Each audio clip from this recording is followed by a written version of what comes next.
Fred Silva. Programa Fred Silva, o amigo do povo.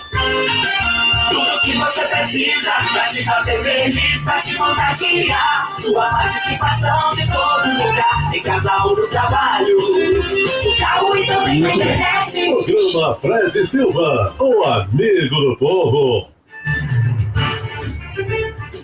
O pessoal do YouTube está acompanhando aqui o programa Show de Fred Silva. É um programa que já vem de muito tempo, trazendo o melhor da informação, melhor para você que está nos acompanhando. Nosso programa sempre tem esse intuito, porque a nossa entrevista hoje, ela simplesmente vem coroando aí toda a nossa programação, é o resultado do trabalho do ano todo. Eu fico muito feliz, eu sempre procuro trazer as pessoas que servem, né, de alguma maneira, as pessoas, ao povo. Para isso, eu trouxe aqui nos estúdios, né, online, no nosso estúdio online, o doutor, excelentíssimo senhor doutor Lailson Braga Baeta Neves, ele que possui graduação em Direito pela Universidade Federal de Minas Gerais, em 1986, pós-graduações em Direito Processual e Ciências Penais, ambos pela Unimontes, mestrado em Direito pela Pontífice Universidade Católica de Minas Gerais e doutorado em Direito pela Pontífice Universidade Católica de Minas Gerais. Atualmente, é desembargador da 17ª Câmara Civil do Tribunal de Justiça de Minas Gerais. Anteriormente, exerceu a judiciatura na comarca de Montes Claros, onde atuou na 4ª Vara Civil e 2ª Vara da Fazenda Pública e Falência, no período de 96 a 2016, além de ter prestado seu serviço como juiz nas comarcas de Itaguara, São Francisco e Minas Gerais. E também já publicou livros, já deu uma olhada aqui nos seus livros, né? Muito interessante, o currículo dele está aqui com a gente. Doutor Lailson, seja bem-vindo aqui ao programa Show de Fred Silva. É um prazer ter o senhor aqui. Muito obrigado. Antes de mais nada, meu bom dia. Meu bom dia a você, Fred. Meu bom dia a todos os telespectadores. E para mim é uma honra, uma alegria estar aqui mais uma vez, ainda que de longe, estar em Montes Claros. Muito obrigado. O prazer é todo nosso, doutor, receber o senhor aqui. Quando eu anunciei a sua presença aqui no programa, muitas pessoas já parabenizaram, dizendo que conhece o senhor, e foi um espetáculo à parte. Atualmente, o senhor atua como desembargador. Para quem não sabe, para quem não conhece, qual é essa função? O que é ser um desembargador? Perfeito. Para começar, só para já dar uma introduzida, essa função, o desembargador, ela tem origem no direito português, não é? É uma expressão própria do direito português, dos antigos tribunais da relação, e ela é exclusiva dos juízes da magistratura do Poder Judiciário Estadual. Desembargar significa desembaraçar, porque nós temos a carreira da magistratura sempre composta de duas instâncias na esfera estadual, que é o primeiro grau, os juízes de primeiro grau, monocráticos, que decidem as causas, e nós temos, em segundo grau, os desembargadores, que, em havendo recurso com relação àquela decisão de primeiro grau, vão num colegiado decidir esse recurso, ou mantendo, modificando, ou mantendo em parte aquela decisão que foi proferida em primeiro grau. Em síntese, é isso. Interessante que também para servir a população, servir as pessoas nas suas demandas, né, o que é importante. Doutor, o tema de hoje, né, o tema que nós estamos trazendo à baila, vamos começar aqui falando sobre isso, legalidade democrática. É um princípio, né, o princípio da legalidade. Sim, sim. O que nós podemos começar falando sobre isso e daqui a pouco ouvir as pessoas que queiram participar do nosso programa de hoje? Perfeito. Só para ilustrar, né, eu estou até com a Constituição aqui na mão, para que ninguém fale assim, olha, ele tirou da cabeça dele. Não estou tirando nada da minha cabeça. Tá aqui. É importante nós termos esse livro em mãos. Exatamente. Livro, aliás, que independentemente de você ser da área jurídica ou não, você deveria ter na sua casa, seja me dirigindo ao telespectador. Mas, em síntese, legalidade democrática é aquela no qual o Estado, né, ele encontra sua fundamentação na atuação da lei. Né, em normas gerais ou normas abstratas, que ele vai encontrar sua fundamentação de agir. O Estado não age com a vontade do governante só, ou de um grupo ou indivíduos ligadas a esse governante. Ele tem que agir de acordo com a lei, com a norma posta. E essa é a base do Estado democrático de direito. Ou seja, a democracia ela passa necessariamente pela ordem jurídica, para que você possa pleitear, obter qualquer coisa, tem que estar de acordo com a lei, e não simplesmente uma estrutura de apadrinhamento daqueles que detêm o poder. Muito bem. Doutor, nós sabemos que o nosso país viveu ali, um tempo atrás, a época da ditadura militar, né? Uns falam que foi golpe, outros falam que não foi golpe, tem várias nuances nesse aspecto. Fato é que houve também uma censura muito grande naquela época ali, né? Houve ali o regime militar. Algumas linhas, alguns pensamentos dizem o seguinte: não se podia muita coisa naquela época. Muita coisa censurada, muita coisa era restringida, músicos, artistas, pensadores que tinham que ir para outro país e de lá expressar suas canções, né? Tivemos muitos aí que foram para lá. Época também Raul Seixas, né? E grandes canções falando sempre com uma linguagem subjetiva. Uma linha de pensamento diz que isso aí foi asfixiado, foi restringida a liberdade. Quando chega ao fim da ditadura militar, que libera-se, então, através dos direitos e garantias constitucionais, né, a liberdade de expressão, né, o nosso maravilhoso artigo 5º também, que tem aí, que sempre vem falando sobre isso, e outras coisas mais, outros direitos, né? O que acontece? Algumas pessoas dizem que começou-se uma onda de uma liberação demais. Começou, foi muito, liberou ao extremo, e a gente vê isso consequências. A pessoa, ela pensa que a liberdade que ela tem de se expressar, de pensar, que foi conquistada aí democraticamente, para muitos exacerbada, exagerada. Qual é a linha? Qual é o equilíbrio? Até que ponto essa legalidade, essa liberdade de se expressar, de pensar, fere o direito das pessoas? Pode tudo, não pode nada? Qual que é a opinião sua sobre esse aspecto aí dentro desse contexto histórico? Olha, é uma questão muito interessante. Eu gostaria de começar dizendo o seguinte: olha para você ver, Fred.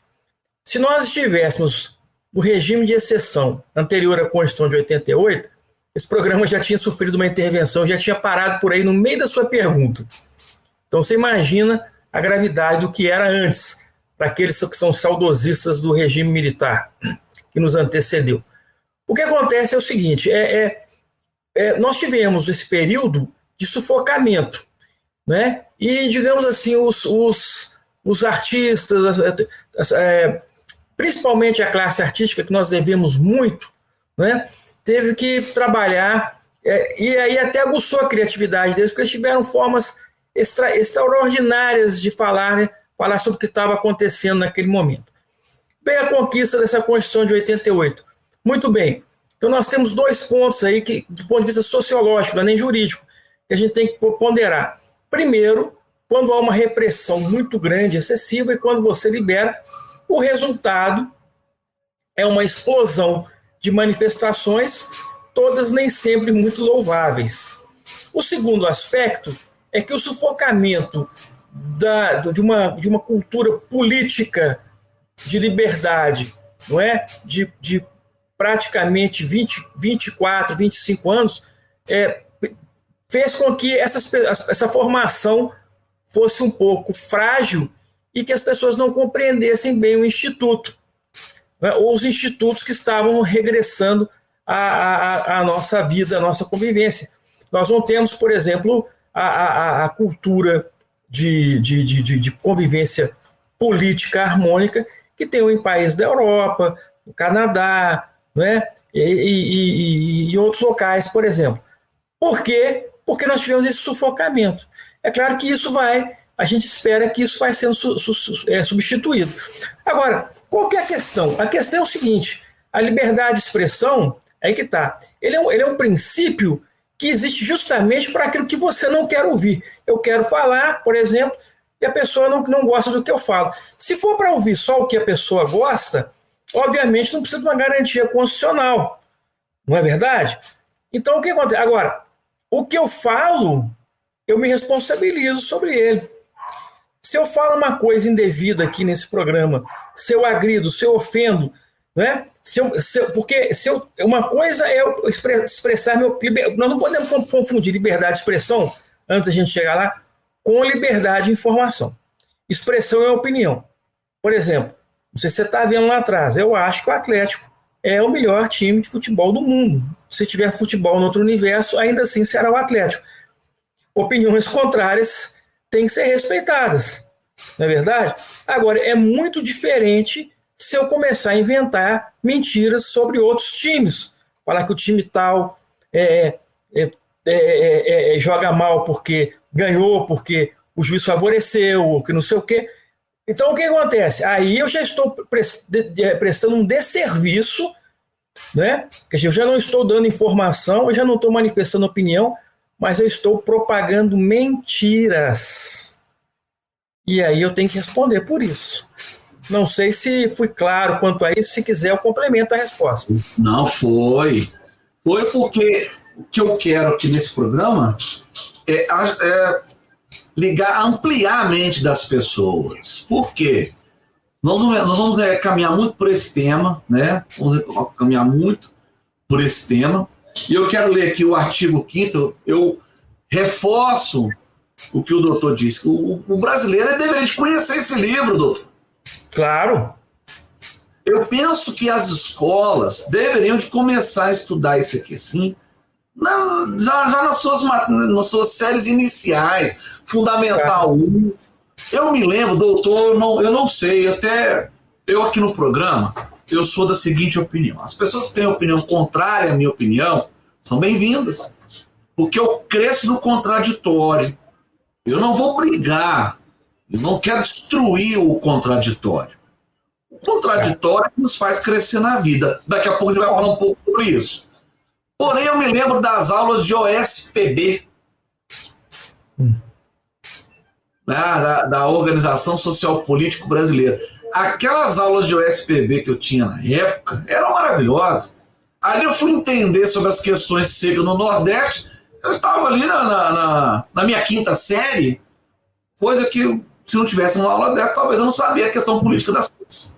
Então, o que acontece?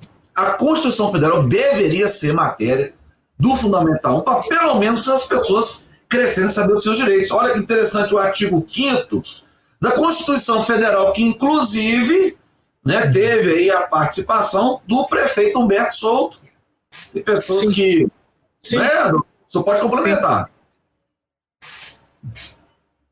O nosso prefeito Humberto Souto participou aqui, né? Da nossa Constituição. Isso é bom, né? As pessoas não sabem disso. Não sabem disso. Então, olha só, artigo 5º, o artigo 5º, você tem que ler o artigo 5º, você que está nos acompanhando aí, ó. Todos são iguais perante a lei. Perante a lei, todos são iguais. Sem distinção de qualquer natureza. Garantindo-se aos brasileiros e aos estrangeiros residentes no país a inviolabilidade do direito à vida. Direito à vida. À liberdade, à igualdade, à segurança e à propriedade. Nos termos seguintes. Ok. No inciso 4, diz: é livre a manifestação do pensamento, sendo vedado o anonimato. No inciso 6, é inviolável a liberdade de consciência e de crença. Ok. Nós temos também aqui, num inciso mais à frente, que eu vou te explicar minha pergunta daqui a pouquinho. No 9º, inciso 9, é livre a expressão da atividade intelectual, artística, científica e de comunicação, independente de censura ou licença. Muito bem. Agora, doutor, eu até me lembro aqui de uma palestra que a FUNORTE promoveu lá na OAB, antes da pandemia, ano passado, e o doutor, o promotor, acho que Felipe Caires, teve lá, né, nessa palestra. Eu não esqueço de uma frase de uma colocação que ele disse, e nós vamos falar um pouco sobre isso, que tem a ver com a polarização das coisas. Ele diz: se é a favor dos meus pensamentos, se é de acordo com o que eu penso, se eu sou atleticano, por exemplo, e os atleticanos falam, eu não quero saber se está certo ou está errado, para mim eu tomo como certo. Mas, se o meu oponente, aquele que eu tenho como adversário, também está certo, eu não quero saber, eu já classifico ele como errado. A liberdade de expressão, esse ponto, esse aspecto em que a pessoa está errada naquele conceito, polariza as coisas e quer conflitar, como que faz para frente desse jeito? Eu gostaria, doutor, de aprender com o senhor agora a respeito desse aspecto, desse tema, dessa minha linha de pensamento, por favor. Ô Fred, meu querido, você percebe o seguinte, não sei se você está de acordo comigo, que esse já é um problema mais sociológico do que jurídico. Porque quando a Constituição estabelece a igualdade de todos perante a lei, na verdade ela está acentuando a diferença, ou seja, não importa se eu sou branco, se eu sou negro, se eu sou heterossexual, se eu sou homossexual, se eu sou católico, se eu professo o espiritismo ou outra crença qualquer, ou até liberdade de crença implica até na liberdade de não ter crença alguma. E aí eu tenho minha forma de ser e ainda assim a lei, o Estado tem que me abrigar. Tem que reconhecer os meus direitos, que não depende dessas diferenças, mas da igualdade que a lei me confere de ser de reconhecimento de ser uma pessoa humana. Porque todos esses direitos fundamentais vêm de um princípio, que é mais do que um princípio, que é um paradigma inarredável constitucional, que é a dignidade da pessoa humana, né? Ou a dignidade humana. Uma vez que eu sou reconhecido como humano, não importa mais. Agora, a questão dessa polarização que se estabeleceu, dessa, vamos dizer assim, quase irracionalidade de não tolerar a diferença, de não tolerar uma opinião divergente. Porque, por exemplo, se eu acho que só aquele que está do meu lado, só aquele que é atleticano é que está correto, pelo simples fato dele ser atleticano, eu poderia substituir assim, bom, ele só é correto aquele que é heterossexual, porque eu sou heterossexual. Então, isso é irracional. Eu não posso partir desse pressuposto. Eu tenho que analisar realmente o conteúdo daquela argumentação, daquela fundamentação e daquela ação. E mesmo que eu permaneça divergindo ao final, eu tenho que reconhecer ao indivíduo o direito de se postar de forma diversa. Mas isso já não é uma questão jurídica, já é uma questão sociológica, porque o direito não muda o ser humano. O direito regula o comportamento do ser humano. Essa que é a questão. Passa pelo social e acaba no direito. Os conflitos são resolvidos nos tribunais de natureza social. E mais ainda atrelado agora nas questões. Não, eu ia dizer assim, que não se resolvem os conflitos, resolve o conflito jurídico, mas aquela animosidade permanece. Isso aí nós só podemos vencer com educação. Isso aí que eu queria chegar. Educação. É aí que eu quero chegar. A educação. Principalmente nas escolas, já nas suas séries iniciais. Exatamente. Né? Então já foi em outros países, o senhor conhece a educação de outros povos. Muita coisa quer se implantar no Brasil que é de culturas fora. Eu lembro uma vez no início, né, o pessoal falando sobre a questão da arma de fogo, e a minha pergunta era, o brasileiro, ele sabe se comportar com o poder de uma arma de fogo? E outras mais. Você quer ver uma coisa interessante? É o voto, o direito de voto. Mas isso é tema para daqui a pouco. Vamos ao intervalo e eu volto com o doutor Laís falando sobre esse e outros temas, hein? Daqui a pouquinho não sai da sintonia. Muito bem, gente amiga, querida, voltamos com todos vocês. Eu estou com o desembargador, né, da 17ª Câmara Civil do Tribunal de Justiça de Minas Gerais, o excelentíssimo senhor doutor Laílson Braga Baeta Neves, que também já foi juiz aqui na comarca de Montes Claros, uma pessoa muito bem vista aqui na cidade. Olha o comentário aqui da doutora Rosana Mesquita. Bom dia, querido Fred. Grande oportunidade de ouvir uma pessoa da estirpe do doutor Laílson. ter um desembargador do nível intelectual e moral do doutor Laílson é um alento. Doutor Laílson, é com o senhor. Eu gostaria de fazer se você me permite, Fred, como nós estamos falando muito do artigo 5º, eu queria voltar um pouquinho e ir no primeiro, porque aí fica mais fácil a gente entender. Olha para você ver, o que diz o primeiro? A República Federativa do Brasil, formada pela união indissolúvel dos estados e municípios e do Distrito Federal, constitui-se em Estado democrático de direito e tem como fundamentos a soberania, a cidadania, que você acabou de exercer um aspecto da soberania, aí ao prestar serviço agora, como está prestando, a dignidade humana, da pessoa humana, 3, os valores sociais do trabalho e da livre iniciativa e o pluralismo político.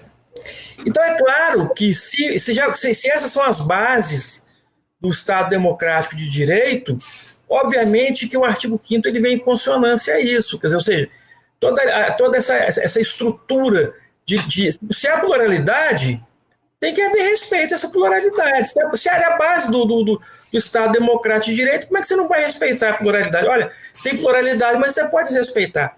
Porque o Estado Democrático de Direito, ele aceita tudo, todas as posições, menos aquela que pretende acabar com o Estado Democrático de Direito. Porque é óbvio, você não pode destruir o sistema escorado no próprio sistema. Então, você tem liberdade de manifestação? Tem. Você tem liberdade de opinião? Tem. Você pode ter pensamentos diferentes? Tem. Desde que esses pensamentos não ofendam o Estado Democrático de Direito. Então, por isso é que quando a gente chega aqui, e agora eu não vou ler tudo, não, o artigo 4º fala das relações internacionais e os princípios que ele rege, ele, já no 8º, ele fala repúdio ao terrorismo e ao racismo. Sim. Por quê? Cooperação entre os povos para o progresso da humanidade. E, no último, concessão ao asilo político. Ora, obviamente, um país que sofreu regime de exceção, ele tem que respeitar e conceder asilo político. Por outro lado, o repúdio ao terrorismo e racismo mostra justamente que, na ordem internacional, o Brasil não compactua com nada que seja contra a ordem jurídica democrática e legal. Então, isso é muito importante. Por isso é que lá na frente, o centro leu o artigo 5º e fala assim, eu posso tudo. Mas ele não pode tudo, porque ele não leu lá atrás o artigo 1º, 2º, 3º e o 4º. E eles antecedem. Entendeu? E tem uma forma, meus cumprimentos ao seu professor de Direito Constitucional, porque você está demonstrando um domínio muito grande da matéria, mas ele pode te dizer, isso já deve ter dito em sala de aula, que primeiro veio o primeiro. Parece óbvio isso que eu estou falando, mas é isso mesmo. Primeiro veio o primeiro, e o segundo tem que estar em consonância com o primeiro, e o terceiro, e assim por diante. Então, o artigo 5º, ele quando você fala assim, mas lá parece que a gente pode fazer tudo o que quer. Você pensa que você pode fazer tudo o que você quer, porque você não leu lá atrás. Por isso você pensa, mas não pode. Porque o Estado Democrático de Direito é regido pela lei. A lei produzida pelos órgãos competentes. Perfeito? Doutor, excelente. Excelente. Por isso que eu reforço mais uma vez a importância desse livro, né? Da Constituição Federal. E outra coisa, bem interpretada, né, doutor? Bem interpretada. A interpretação não pode ser só a minha para os meus direitos, porque eu também tenho os meus deveres. Vamos falar sobre isso, Fred? Sobre interpretação? Vamos falar de direitos e deveres, mas deixa eu ler os comentários aqui. Inclusive, eu gostaria de deixar os microfones abertos. O telefone é o 2101-5666. Praticamente, eu estou tendo o privilégio, o prazer de ter uma aula aqui ao vivo. Eu trazendo aqui uma pessoa, né, dessa envergadura aqui na nossa Rádio Tech, chega até o sul da Bahia, e no YouTube, pela internet, para o mundo todo. Eu quero ser aqui um bom aluno. Quero sair daqui hoje aprendendo alguma coisa e ensinando para o povo. Eu pego de uma pessoa da patente do senhor, né? Entregue para a sociedade. Maravilha. Acho que é isso que a gente precisa. Isso é muito bom. A Juliane Leite Ferreira, o senhor também pode fazer um comentário em cima do comentário dela. Ela vem falando aqui em 3 comentários algo muito interessante que eu citei aqui, ó. Caro Fred, as disciplinas de OSPB e Educação Moral e Cívica, Educação Moral e Cívica, tornaram-se obrigatórias no início dos anos de chumbo da ditadura. Ambas foram adotadas em substituição às matérias de filosofia e sociologia. O que mais? Você pode comentar, viu, doutor? Acho que tem outro comentário aí, né? Dela, né? Vamos lá. Ficaram caracterizadas pelo caráter negativo da doutrinação com a transmissão da ideologia do regime autoritário, ao exaltar o nacionalismo e aos civismos dos alunos, e privilegiar o ensino de informações factuais em detrimento da reflexão e do pensamento crítico. É a opinião da Juliane Leite Ferreira. A professora Juliane, que também é minha amiga, né, ela está correta. Ela está correta. O que deve ter ocorrido especificamente no seu caso são alguns casos individuais, até aconteceu comigo em determinado momento. É que o professor designado para o SPP, por exemplo, no meu caso, era uma pessoa culta. Então, o que ele fez? Ele se valeu de um instrumento autoritário para dar uma aula que não era autoritária, entendeu? Então, isso pode... Foi exatamente o que aconteceu. Até que eles descobriram o que ele estava fazendo, entendeu? Mas aí já tinha, digamos assim, entre aspas, né, o mal, né, sob o ponto de vista da ditadura, já tinha sido feito. Para nós, o bem, né? Para nós, ele fez o bem. Mas, então, acontecia isso às vezes. Mas, em regra, era isso mesmo. Eu tive também um professor de USPB que obrigava a gente a levantar na sala de aula e falava assim: o conceito de maioria é o seguinte, eu sou a maioria porque eu tenho uma metralhadora e ela tem... Eu dou 50 tiros naquela época, né? Não é a metralhadora de hoje, né? Eu dou 50 tiros por minuto e mato todos vocês no minuto. Então, a minha vontade é que tem que prevalecer. Então, você imagina. Ele ficou lá, né? A vida inteira, ninguém mexeu com ele. Sabe como é que é? Então, aí você imagina o que era. Não, agora, eu não lembro o nome, eu não queria parabenizar os meus professores que pegaram isso aí, esse limão e fez uma limonada. Exatamente. Foi, doutor. O professora Juliane, muito obrigado pela sua participação. Nós fizemos, foi um momento de nostalgia aqui, foi muito bom. Gostei. O doutor me acrescentou. Látios, toma aqui o Látios 2, né? Grande professor Laís, aprendi muito com o senhor na Unimontes. Um aluno aí, ó. Obrigado. A Michele aqui também tá mandando, quando é os quadradinhos que tá mandando é descer palminhas, né? A professora falando aqui, excelente programa. Muito obrigado, professora Juliane. Doutor Laís, vamos continuar aqui então o que nós estávamos falando? Pois não. Pode continuar, doutor.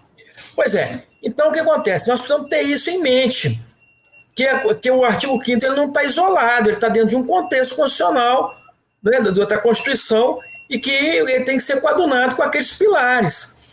Então, por exemplo, o princípio da dignidade humana, isso aqui já é uma construção minha, que eu fiz até no mestrado e depois até continuei no doutorado, ele é um princípio inarredável. Você não pode transversar com ele. Porque existe uma história, por exemplo, de quando há conflito de direitos fundamentais, que você tem que sopesar, né? Ver qual que você vai aplicar. Mas no caso da dignidade humana, ela não é só um direito fundamental, ela é um paradigma constitucional inarredável. Sim. Então, toda vez que você for analisar alguma coisa sobre a ótica jurídica, se você perceber que a dignidade humana está sendo afetada por aquela análise, está errada. Então, ela é também um referencial hermenêutico. Deixa eu puxar um tema aqui que eu preciso que o senhor dê sua opinião sobre isso. Às vezes a gente vê as pessoas falando sobre pessoas que estão sob custódia e fala, agora vai o pessoal dos direitos humanos. Aí ele cometeu esse crime e agora vai lá os direitos humanos, não sei o quê. Cadê o direito das vítimas, não sei o quê?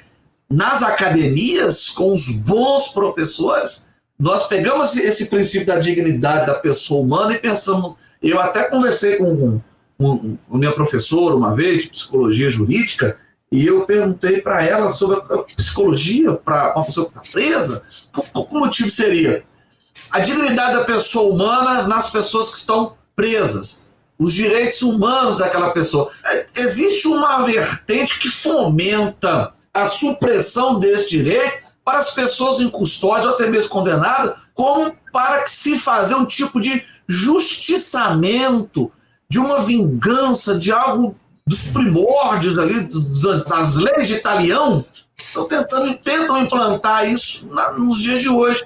Queria a opinião do senhor sobre isso, doutor. É muito importante. Fred, você abordou uma questão muito importante. Já deveria ter dito que a base dos direitos fundamentais e dos direitos humanos, ela surge lá atrás, na verdade, ela tem base cristã. Ela surge lá no cristianismo. Você pode ver no Sermão da Montanha, entre as várias passagens que tem uma específica que diz o seguinte, que o que ele fala assim, entre outras coisas, eu não estou com a Bíblia aqui agora para ler, mas ele diz, porque quando estive doente, me trataste, e quando estive preso, me visitaste. Aí eu falo, Senhor, não me recordo disso. Quando estivesse doente e te tratei, quando estivesse preso e eu fui te visitar e te acolher. Ele falou assim, todos aqueles pequeninos que estiveram doentes e que estiveram presos, quando vós os visitastes e os tratastes, estáveis tratando de mim. A base vem daí. Quando você fala em princípio da igualdade, você está se reportando lá atrás a visão cristã de que o homem é feito à imagem e semelhança de Deus. A base do cristianismo é o perdão e não a vingança. E nós somos, é claro que o ordenamento jurídico ele é apartado da igreja, mas o fundamento filosófico é o filosófico cristão. Agora, direitos humanos não é só para quem vai preso. Direitos humanos é para o ser humano quando ele vai preso, o ser humano quando ele vai internado. Você lembra das filas do INSS? Lembro. Você sabe por que aquilo teve que acabar? Por causa dos direitos humanos, da dignidade humana. O SUS ele é baseado, inspirado no direito fundamental de saúde para todos. 13º, viu, gente? Vocês têm 13º? Vocês gostam? Vocês gostam de 13º? Base também nos direitos humanos fundamentais. Férias regulamentares, jornada de trabalho. Vocês não trabalham mais 16 horas por dia, não trabalham? Sem férias, sem sábado e domingo? Vocês têm esse descanso remunerado? Agradeça aos direitos humanos. Então, o direito humano não é feito para bandido, que, aliás, é uma palavra que vem do italiano banido, que é aquele que é excluído da sociedade. E nós não trabalhamos com exclusão social. Eu não estou dizendo que aquela pessoa que praticou um delito, que ela não deva responder. Mas vamos esperar o devido processo legal, contraditório, e a pena seja uma pena humanizada. Entra numa prisão. Eu acho que a maioria das pessoas nunca entrou. Eu já entrei, porque eu tive que fiscalizar a prisão já. Várias. Vai lá. Entendeu? Né? Nós viemos de uma sociedade que se formou um sistema escravocrata. Então nós acreditamos muito na punição e na submissão do outro. E aí vem uma Constituição de 88 e traz uma ideia nova para nós. Até o nosso cristianismo é deturpado, porque nós acreditamos que alguém tem que pagar, que alguém tem que isso, que aquilo. Isso não é um problema seu, do ponto de vista social. Então, se você é cristão, se tem que haver punição, não é uma questão de Deus, não é seu. Você acha que o brasileiro, então, ainda tem que crescer nesse aspecto para entender direitos e deveres? Foi o que a gente puxou naquela hora. Essa cultura ainda da punição com castigo físico. Porque eu perguntei isso para minha professora. Eu gosto de estudar, viu, doutor? Eu sei, já vi. Eu percebi. Eu gosto de estudar, né? Eu olho para os que estão lá na frente e falo, eu vou chegar lá, espero que eu vou chegar. Eu gosto muito de estudar. E eu gosto de ouvir o contraditório, gosto de ouvir as pessoas que, por mérito, por esforço, ocupam as cadeiras do judiciário, né, tanto dos tribunais de primeira instância, segunda instância, igual o senhor, que para mim é um prazer, um privilégio. Eu queria pegar o senhor, levar na sala de aula e falar, gente, deixa o doutor falar, nós vamos sugar, eu quero ser uma esponja para poder pegar um pouco do seu conhecimento. Mas a nossa sociedade ainda tem essa cultura da violência, da briga, parece que não tem debate, parece que não é uma cultura do mais forte tentando prevalecer, mais forte daquele que se julga mais forte. Exatamente. Prevalecer em cima daquele que ele julga ser mais fraco. Fora, não tem discussão no campo das ideias, não tem os debates, a pessoa não respeita. O senhor pode falar alguma coisa aqui que eu possa não concordar. Qual vai ser a minha posição sobre isso? Direitos e deveres. Podemos falar depois do intervalo, que a produção já está para o Fred? Vamos para o intervalo? Vamos falar sobre isso? Perfeito. Direitos e deveres é o próximo tema. Daqui a pouco eu volto. Muito bem, voltamos com vocês aqui ao vivo nas Ondas Amigas da 760M Rádio Terra, chegando em mais de 80 municípios até o sul da Bahia. Eu tenho um comentário aqui neste momento do presidente da OAB Montes Claros, né, o excelentíssimo senhor doutor André Crisóstomo Fernandes. Bom dia, parabéns pela escolha do palestrante, amigo Fred. É sempre uma alegria, honra e grande aprendizado ouvir o professor desembargador Laílson, sempre acessível com a nossa região. Doutor Laís, pode parabenizar aí o doutor André também pelo comentário? Eu queria primeiro cumprimentar o doutor André, mandar um abraço para ele, dizer que estou com saudade dele. É sempre gentil comigo, você sabe, aliás, o norte de Minas é muito gentil comigo. Parece que a bondade do norte de Minas, que todo mundo conhece, essa hospitalidade, faz com que eu pareça melhor do que eu sou. Mas este amigo culto, inteligente, bondoso e humilde, eu quero mandar a ele o meu abraço de coração.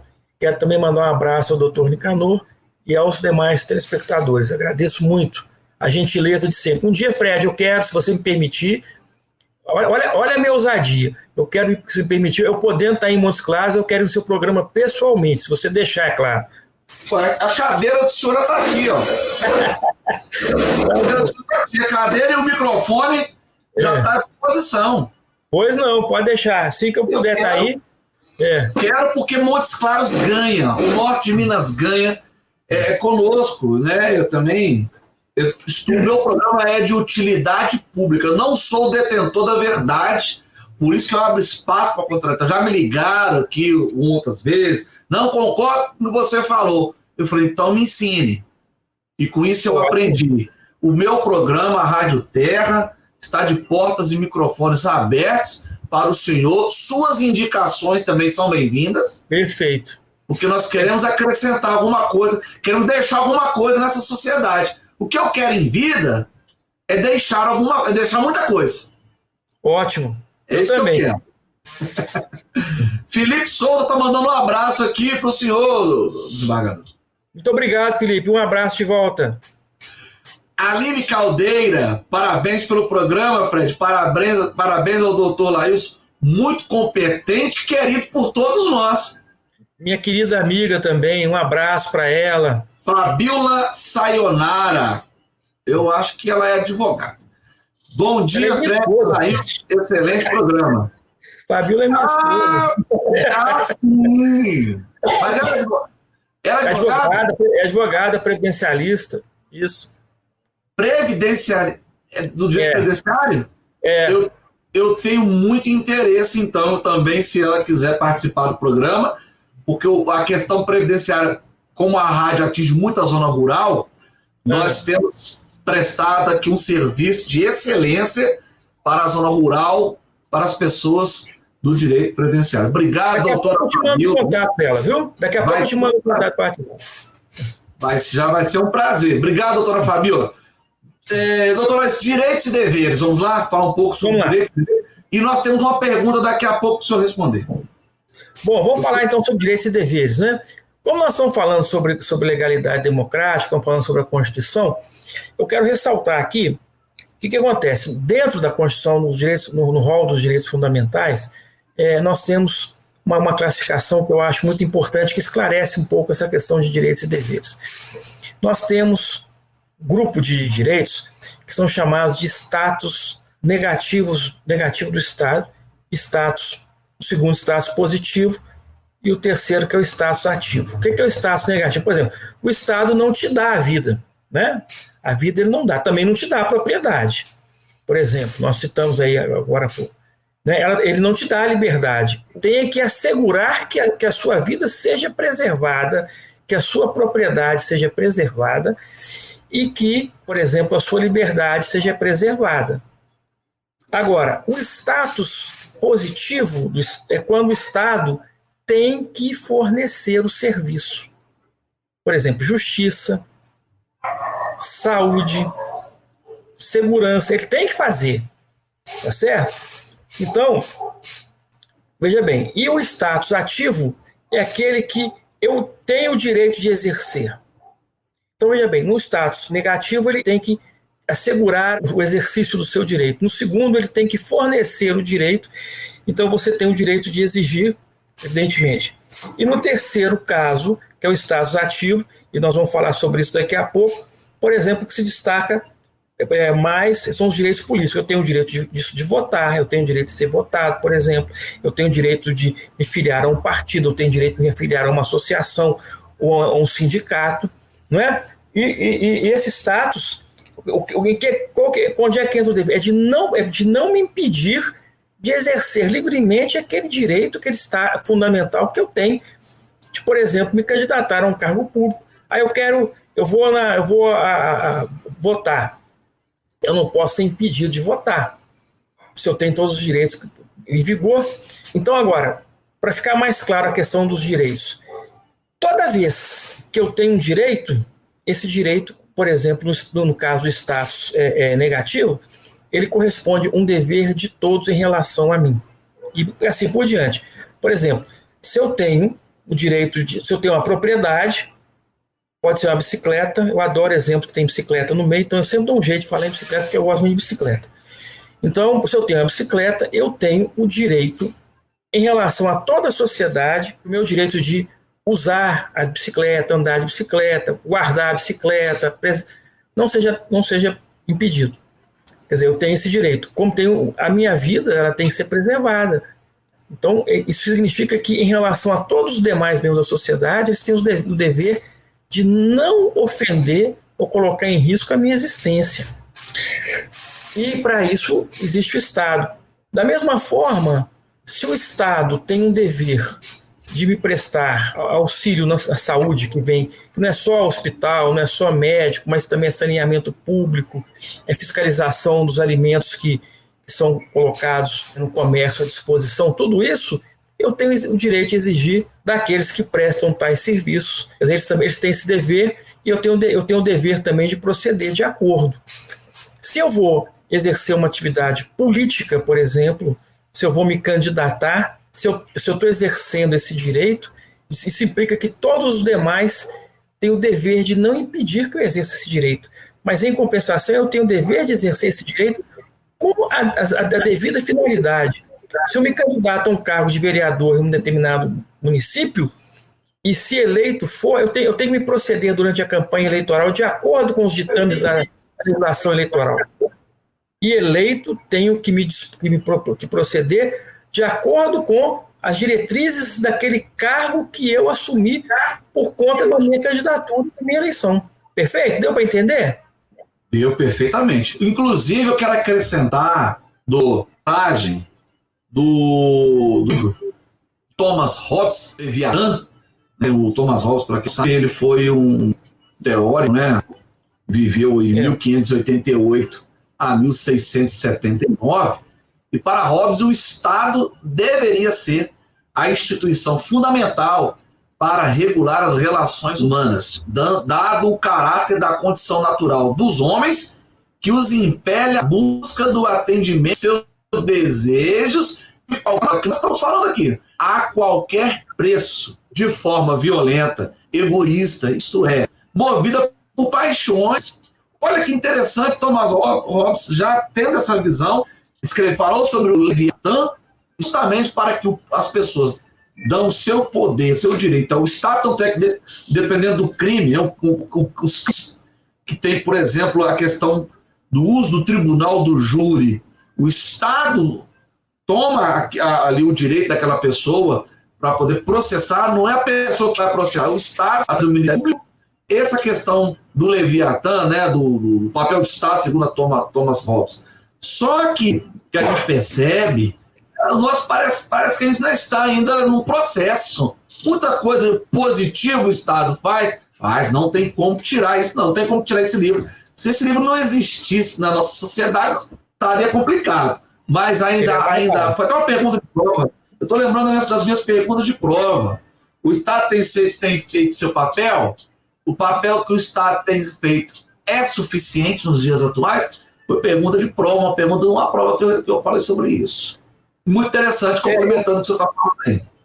Eu vou responder e vou tentar responder também a pergunta do telespectador que perguntou o seguinte, né? Se me permitir, é claro. Sim. Quando ocorre uma ruptura dos preceitos constitucionais, são estradas para a ditadura. Os projetos de poder em que regimes desprezam a vida, obrigando os povos a um só estilo de vida. Como os direitos humanos podem resgatar essas liberdades? Veja bem, então vamos tentar unir essas coisas todas. O que acontece é o seguinte, o homem ele tem muitas paixões, Hobbes já mostra isso lá atrás.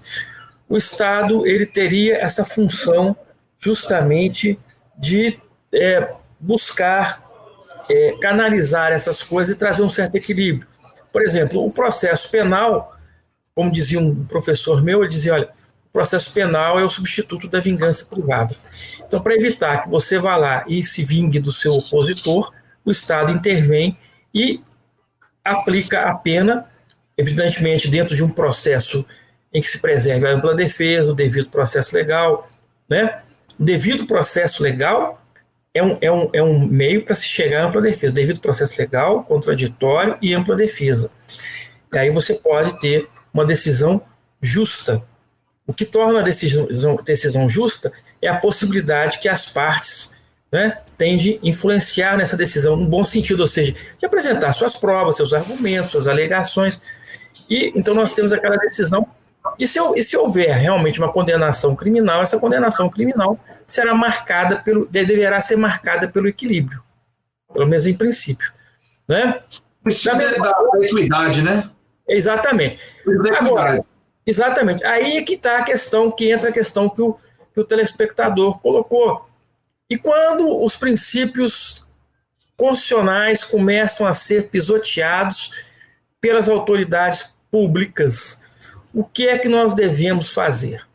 Olha, nós só podemos agir antes que haja a ruptura. Porque depois que houver a ruptura, só existe a força. Então não tem direitos humanos, não tem mais nada. Então, até lá, nós temos que buscar respostas no judiciário, seja no judiciário interno, seja no judiciário externo. Nós temos a Corte Interamericana de Direitos Humanos, por exemplo, que você pode levar até ela para apreciação as violações dos direitos humanos, para que ela possa, então, aplicar uma sanção ao Estado, né, e para que, então, isso seja corrigido. Isso tem efeitos práticos? Tem efeitos porque tem sanções econômicas, tem sanções políticas, né? E tem o isolamento que aquele Estado pode entrar por causa disso na comunidade internacional, e isso pode enfraquecer internamente.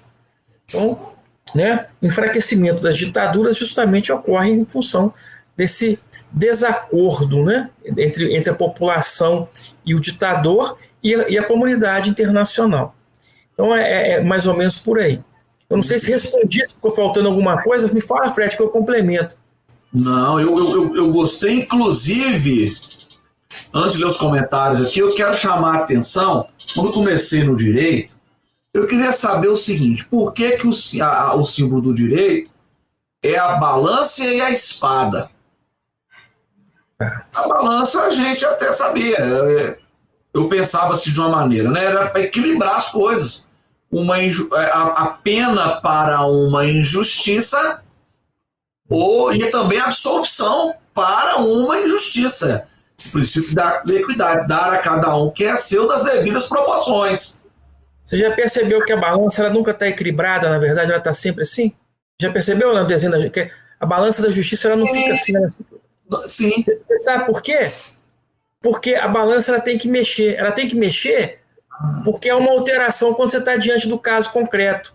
Não necessariamente uma pessoa que praticou um ato as circunstâncias, eu vou fazer até com o dedinho, as circunstâncias daquele ato pode não ser o mesmo ato praticado por outra pessoa. E isso é que tem que equilibrar a decisão. E a espada, para baixo, é o símbolo da sabedoria. Ela não está para... Ela está lá... A espada é o símbolo da sabedoria, ou seja, é pela sabedoria que você vai conseguir equilibrar aquilo diante do caso concreto. Você vai transformar a letra fria da lei em uma decisão justa e equânime.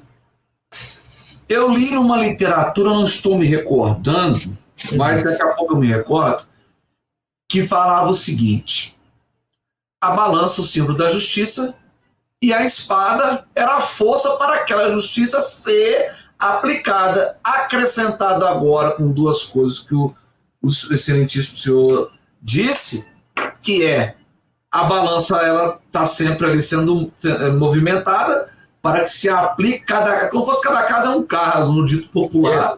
Exato, e é mesmo. Para baixo significa a sabedoria, para se aplicar a força da equidade e da justiça. Complementei.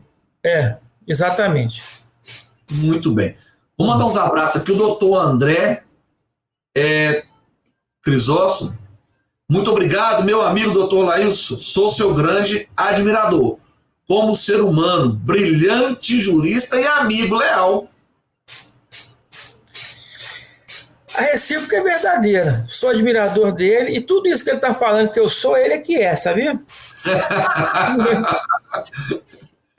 Muito bem, vamos lá. Advocacia Andrade Monteiro, um escritório de advocacia também. Já desejando uma boa tarde. Bem. Parabéns pelo programa. Obrigado aí aos advogados da Advocacia Andrade Monteiro, toda a equipe aí, não conheço, mas eu agradeço. Felipe Souza, o nível intelectual do desembargador Laís é impressionante. E é mesmo. E é mesmo. Eu estou aqui assim... Sabe como é que é? Aquela pessoa que fica, meu Deus, o que eu vou perguntar, o que eu vou falar, o que eu vou fazer? Estou buscando provas, questões da OAB, livros, para tentar aqui aprender um pouco com ele. O nível intelectual do desembargador lá, isso é impressionante. Mas a sua sensibilidade com o jurisdicionário é o que mais nos faz admirá-lo. Verdade, Felipe. Obrigado, Felipe. A Michelle está aqui, ó, ótimo. Fernando Kleber, um grande professor e magistrado. Forte abraço. Fernando, manda um abraço para o senhor. Um abraço, Fernando. Foi meu estagiário também, assessor em Belo Horizonte, um grande juiz também. Privilégio, hein, Fernando? Privilégio. Mas, doutor, vamos continuar aqui falando sobre... O que eu queria falar com o senhor é isso. Já estão partindo para a parte final do programa. Eu gostaria de... Como que a sociedade deve enxergar a política e a arte da convivência? Como que a sociedade, como que essa nova geração, esses jovens, adolescentes, pessoas maduras, pessoas que querem conhecimento, que buscam conhecimento, na ótica, na opinião do senhor, né, com esse caminho longo trilhado aí já, que pode nos ensinar e nós queremos aprender. Qual que é a opinião, a observação que o senhor faz para a nossa sociedade agora, né? Final do ano 2020, indo para o ano 2021, daqui a pouco, eleições de 2022, terminamos uma eleição muito importante por as municipais. Gostaria da posição do senhor, da opinião do senhor, que é bem-vindo aqui. Vou começar dizendo, de uma forma simples, sintética, política é o oposto da guerra.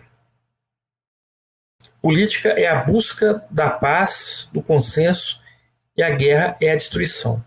Quando a política falha, o que você tem é a guerra. Pode ser até uma guerra localizada, mas é o que é. Então, aqueles que estão fazendo do campo político um campo de guerra estão errados. Política é construção, não é destruição. Política é da essência do ser humano. O ser humano ele é gregário por natureza, né? Quando fala que ele é um animal político, ou seja, é um animal de convivência, né? É um ser que convive, que constrói em conjunto, ele não faz nada sozinho. Nada. Pode ver, nada. Você não tem nada que você fala assim, olha, por exemplo, eu estou aqui usando óculos, não fui eu que fiz esses óculos. né? Eu passei por um médico, até de Montes Claros, amigo meu, né? Fui examinado, fui à ótica, fiz os óculos. Se você ter uma ideia, tudo é conjunto. Você não usa uma camisa que se você não tiver inserido num contexto qualquer, não é? É um fato que depois da abolição da escravatura, um escravo, pela dispersão, a dificuldade que eles tinham, eles levavam anos para conseguir uma camisa. Por que isso?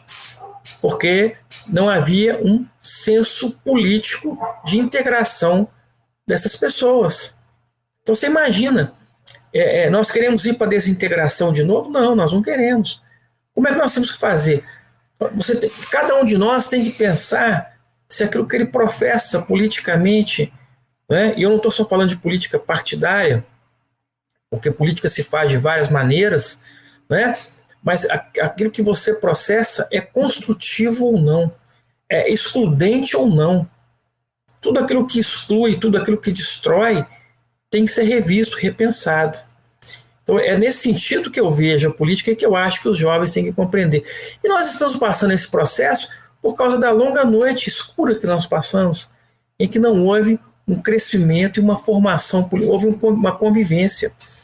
Não houve, nós perdemos esse senso de conjunto, de coletividade, para nos transformar nesses seres que querem tudo individualmente. Mas isso não é possível, isso é ilusão. Isso é ilusão. Você não entra num cafezinho, numa padaria e pede um cafezinho, né, uma média com pão com manteiga, se não tiver pessoas ali atuando, trabalhando. Então é preciso ter um respeito muito grande pelo próximo. Pode discordar, mas o caminho da destruição não é um caminho abrigado pelo Estado democrático de direito. Não sei se foi objetivo para responder essa pergunta. Foi sim. Inclusive, doutor, eu já quero que o senhor fale um pouco sobre o seu livro, estou passando para os instantes finais. Deixa eu só repetir aqui uma frase que o senhor falou. Política, o oposto, é o oposto da guerra. Não é isso? Exatamente. E a pessoa, então, que vira e fala, não gosto de política? Olha, você vê que coisa estranha. Se você diz que você não gosta de política, você já está fazendo uma política. Se você diz que não gosta de política, você está tomando uma posição política, não é? Negacionista, mas você continua... A gente tem que respeitar a opinião dessa pessoa. Tem, claro. Mas ele tomou uma posição política, que é a posição seguinte: eu me insiro em qualquer lugar, como de qualquer panela, né? Durmo em qualquer cama, sento em qualquer cadeira, para mim tudo tá bom, e eu sobrevivo assim. Não é? É uma posição política. Muito bem. Doutor, para a gente já passar para os instantes finais, fala um pouco sobre o seu livro, que agora começou a ficar bom, mas eu estou terminando o programa. Tá bom. O livro Mandado de Segurança, eu nem sei se eu tenho o volume aqui, estou olhando aqui, acho que não. Eu não sei se onde é que eu coloquei, senão eu mostraria a capa dele. É um livro que eu escrevi com o professor Mário Lúcio Quintão Soares, né? Uma pessoa até muito, muito culta, foi meu orientador no doutorado, em que nós tentamos trazer o mandado de segurança para uma forma simples, o aplicador do direito e as demais ações constitucionais, e mostrar essa relação dessas ações como meios de garantias do cidadão de exercer sua cidadania quando violada pelo Estado, por órgãos estatais, quer seja individualmente, quer seja coletivamente, né? O mandado de segurança é isso. O mandado de segurança é uma ação praticamente, olha você ver, praticamente uma invenção do direito nacional, do direito pátrio, em que quando o cidadão tem contrariado um seu direito, um direito líquido e certo, né, ele possa recorrer à justiça e pedir, então, que lhe seja concedido esse direito. O direito líquido e certo, para aqueles que não sabem, é aquele que não demanda maiores provas, quer dizer, que ele está demonstrado de pronto. Vou dar um exemplo. Você presta um concurso público, fica em primeiro lugar, não é? Tem todas as condições, é aprovado, o concurso é homologado, e digamos que a autoridade nomeia o segundo lugar. Tá? Basta você juntar a documentação, demonstrando, falar, olha aqui, ó, eu prestei o concurso, foi aprovado, está aqui a lista de aprovados, está aqui a homologação do concurso, eu fiquei em primeiro lugar, e quem foi nomeado está aqui a nomeação em segundo lugar. Então peço que seja anulada essa nomeação e que eu seja nomeado no lugar. Pronto. Não precisa de... A autoridade coatora vai prestar suas informações, né, no prazo devido, será ouvido o Ministério Público e a sentença será proferida. Obviamente, cabendo recurso, é claro, né? Verdade. Então, seria um exercício de cidadania. É uma garantia da cidadania. Eu vou complementar a sua fala através do livro. O senhor vai trazer o seu livro aqui nos estúdios para a gente falar um pouco sobre ele. Deixa eu só falar aqui, ler os comentários. Fred, a doutora Edith, fizemos a live sobre a violência doméstica na pandemia com a doutora Conceição Leite. Ah, sim. Aproveito mais uma vez para parabenizar o doutor Laís Braga e você pelo programa. A doutora Edith, mandando os parabéns para o senhor. Edith, um abraço para ela também, minha amiga querida. Saudade, viu? Saudade desse pessoal todo. Ótimo. O Agnaldo Santos, uma pena, Fred, que o tempo seja tão curto para a abordagem. Leve a sério a vinda do doutor Laís o quanto antes. Os nossos ouvintes querem o senhor para a gente falar mais aqui. Irei com prazer, todas as vezes que você me chamar. Então, pronto. Vou ver se acho que uma vez nós conversamos, não deu certo, porque eu estava de plantão, se não me engano. Sim, sim. Foi por causa disso. Mas fora o plantão, tudo bem. Muito bem, eu estou com um livro aqui, Mário Luz Quintão Soares e Laís Baita, Mandato de Segurança e Ações Constitucionais. Então tá aí, editora Del Rey. Isso. Muito bem. Então, se você quer adquirir esse livro também, como é que vai para adquirir o livro? Parece que no site da Del Rey tem para vender. Só mandar lá que eles mandam. Isso, Amazon. Isso, Amazon. Também tem aqui. Vai trazer isso, pode até sortear aqui. Ô, doutor Laís, suas considerações finais para a gente encerrar o programa. Bom, em primeiro lugar, meu agradecimento pelo convite, pela acolhida, meu abraço a todos os telespectadores. Quero dizer que os direitos humanos, os direitos fundamentais e a Constituição da República, fiquem bem atentos, porque, como bem disse o Fred, seria interessante que todos estudassem, podia estar estudando lá nos primeiras séries do ensino fundamental, evidentemente com a didática adequada. São institutos que acreditam no ser humano. Eles acreditam. Então, a Constituição, ela acredita no ser humano, ela acredita no povo, ela acredita em nós. Então nós precisamos acreditar nela também. E acreditar como? Dando vida a ela, dando cumprimento a ela, e exigindo o seu cumprimento, exigindo o cumprimento e observância da legislação pertinente que se adequa à Constituição da República. Exigindo que normas que sejam construídas ao arrepio do que dispõe a Constituição sejam expurgadas, ou sejam retiradas do nosso sistema jurídico de sua aplicabilidade. É muito importante isso, gente. Vocês não sabem como é fundamental. Eu vejo aí muita gente criticando algumas coisas, mas lembrem-se, hoje é o outro que pode estar sendo vítima de uma arbitrariedade. Amanhã pode ser você, ou alguém da sua família. Então vamos levar isso a sério. É o que eu tinha a dizer e agradeço muito, Fred, e continuo à sua disposição. Doutor Laís Baeta e amigos ouvintes, o prazer é todo nosso. A Rádio Terra ganha, Montes Claros ganha com a sua entrevista. Espero ter mais vezes, trazendo mais opiniões para a gente aqui. Obrigado, estou à disposição. Tá certo, obrigado, doutor. Obrigado. E para você que nos acompanhou, fica aqui o nosso término do nosso programa e espero que tenha gostado. Compartilhe, inscreva-se no canal, ative o sininho de notificações para que o nosso canal venha crescer, tá certo? Um abraço a todos!